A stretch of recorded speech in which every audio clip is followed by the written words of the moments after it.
The nightmare comes when you can't intubate and you can't ventilate. So you make an attempt to intubate, can't get it in. You try to ventilate, bag and mask, can't ventilate. The nightmare comes when you can't intubate and you can't ventilate. So you make an attempt to intubate, can't get it in. You try to ventilate, bag and mask, can't ventilate. That is a disaster, and you need help instantly. So scream for help, get some people in to give you a hand. You cannot waste any time in this situation. Try a second time to get the patient intubated. As I said, reposition to get in the best position. If this fails, immediately use an airway adjuvant, such as the LMA, and this would be my personal choice. If ventilation is now possible, and it often is after you've placed an LMA, relax, stand back, reoxygenate the patient, don't panic, and then consider using the LMA as a device through which you can intubate, or consider using a video laryngoscope.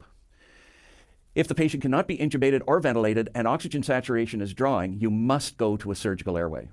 And to do a cricothyrotomy, you must understand how to do it. Or to do jet ventilation, you must understand how to do it. So you must study those techniques before you get into this trouble. It's too late to learn when you can't ventilate and you can't intubate.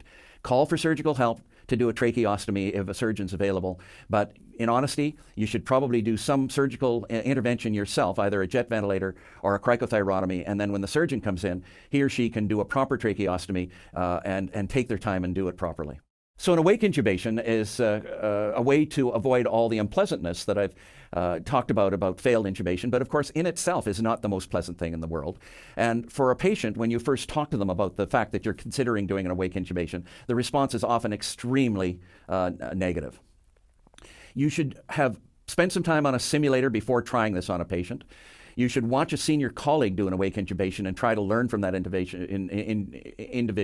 And if you're in your training program, this is an excellent time to observe people who have more experience with this kind of thing than you have.